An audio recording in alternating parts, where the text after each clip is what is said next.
Oke, ya siang ya. Saya ingin menceritakan artinya perjamuan kudus ya. Apakah perjamuan kudus ini baru dimulai dari Yesus? Tidak. Ya. Roti dan anggur ini ya, ini dimulai pada waktu mesebah korban bakar-bakaran ya.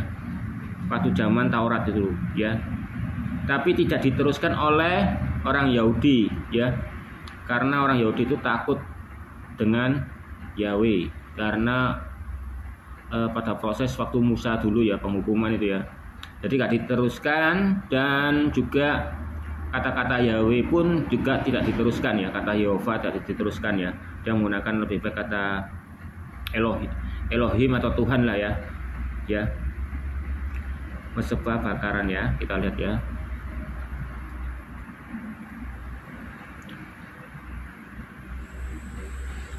Oke, ini yang mesebah bakaran ya. Nah, mesebah bakaran ini ya terdapat ini ya, nih meja roti ini ya. Meja roti ini terdapat ada roti ya, roti mana dan anggur. Jadi ini bukan pertama kali Yesus ya. Dan bencana pembasuhannya adalah baptisan ya, bukan wudhu ya. Ya. Memang kalau untuk masuk mesebah itu harus cuci kaki dan cuci tangan ya, tapi tidak jelimet-jelimet kayak wudhu ya. Wudhu itu orang India ya. Cumanya India itu 3 kali ya. Kalau Islam dimodif sama Muhammad itu 3 kali. Nah, Yesus mengatakan ya bahwa dia adalah roti kehidupan. Dia roti turun dari surga ya.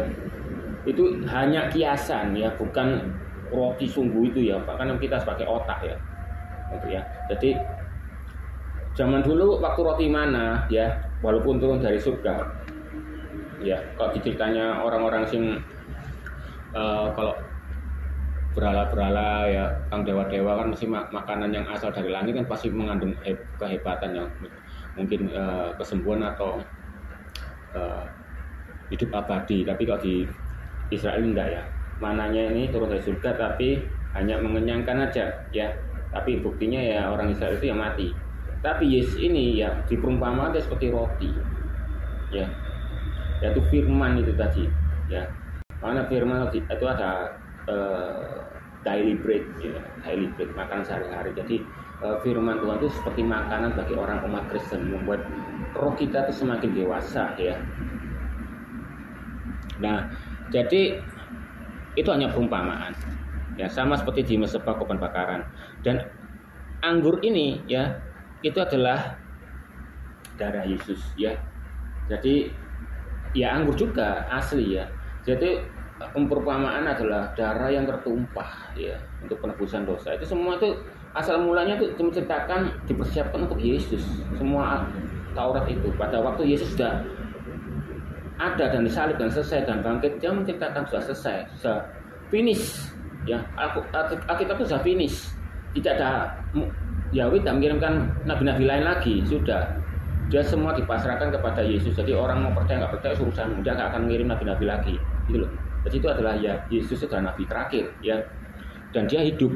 Jadi sampai sekarang berarti nggak ada ya nabi-nabi pengganti lagi yang lain ya, kecuali Al-Quran ya, ada Nabi Khidir yang masih hidup, Muhammad mati. Berarti Nabi Khidir itu adalah nabi yang terakhir bagi umat Islam, bukan Muhammad ya.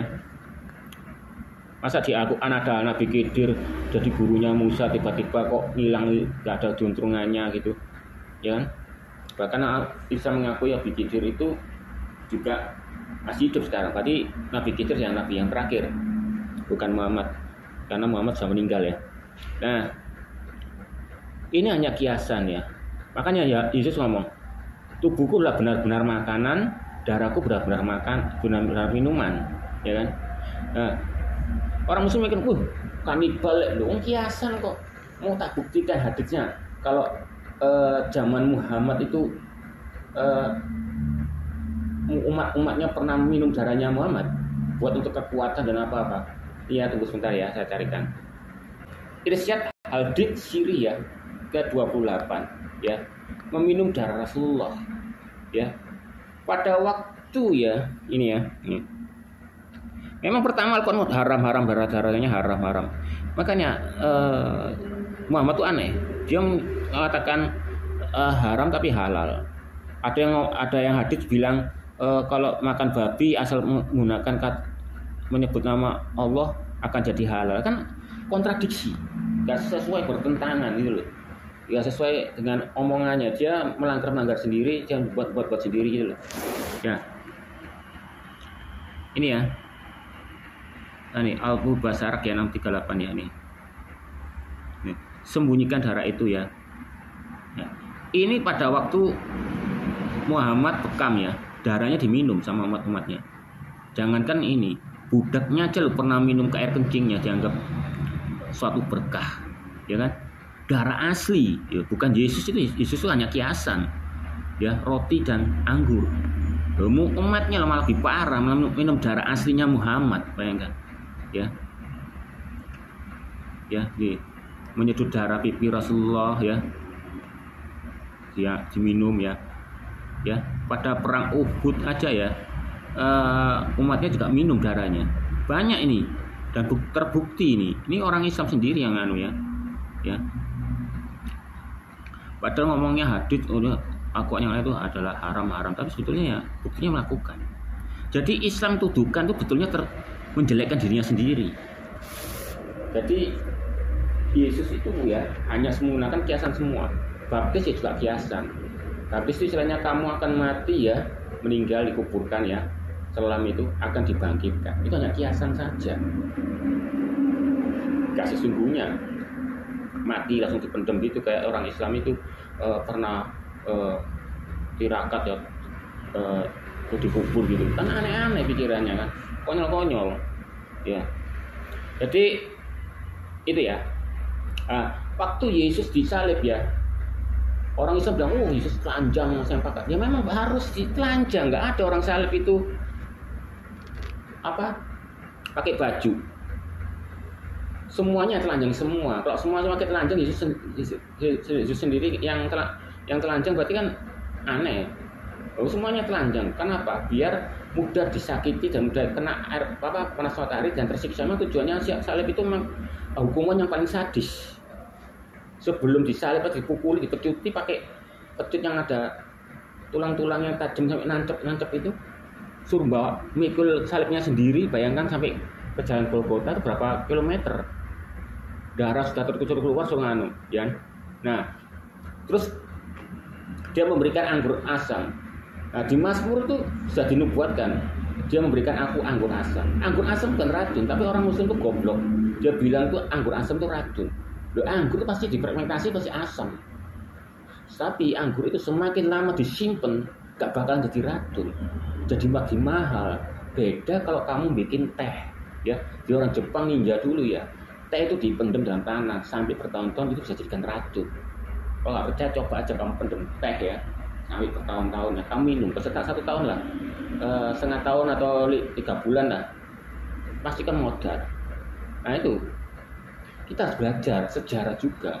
Makanya Yahweh berkata, umatku apa? Umat manusia nih binasa karena kurang pengetahuan, bukan pengetahuan agama umum.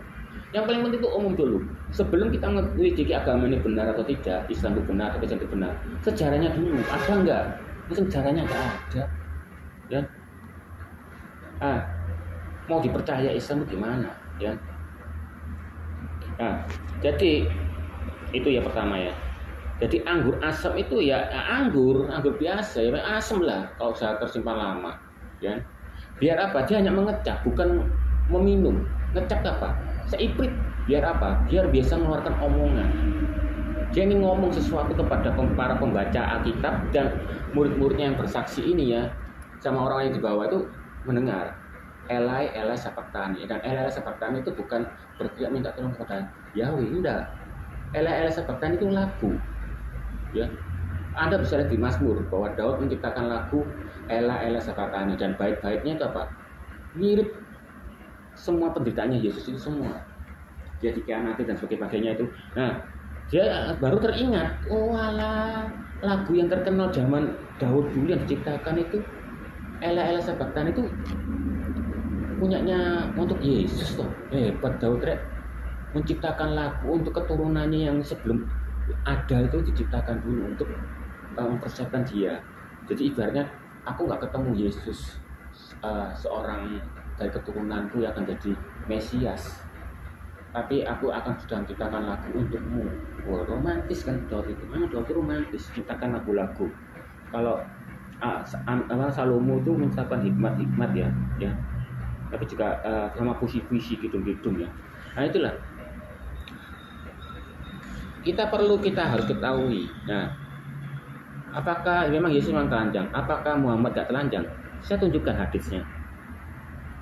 Luar biasa ya. Ini saya cari di ilmu Islam ya. Tiba-tiba masih hilang gini. Saya sering menggunakan hadis-hadis yang dari ilmu Islam ya. Ini dipindahkan ini. Berarti orang Islam pernah melihat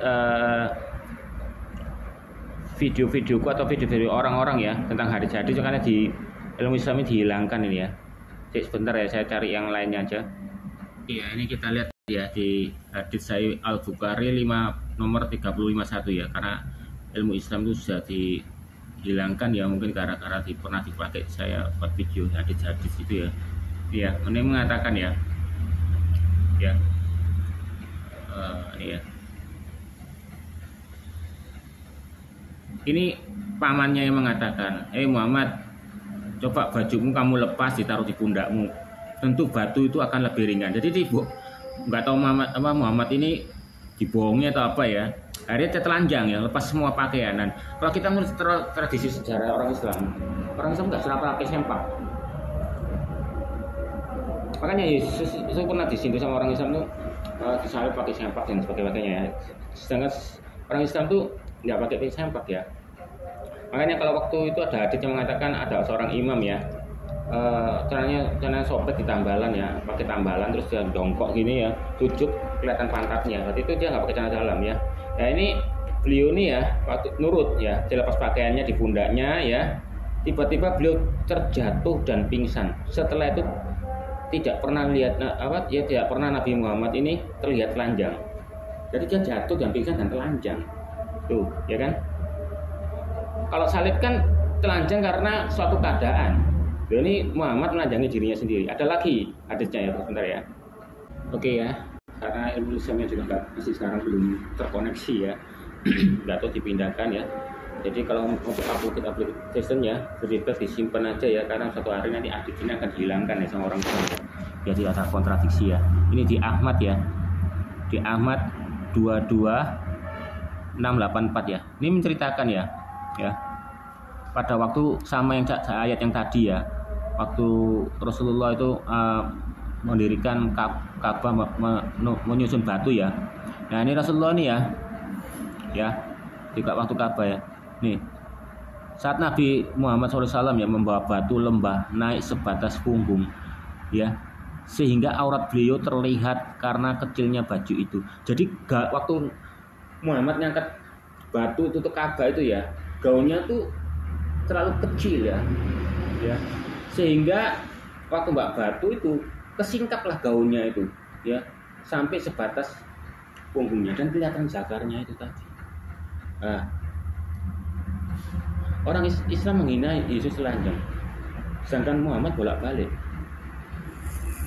Bahkan ada hadis mengatakan Muhammad menyuruh semua umat Muslim jangan terlalu pendek ya.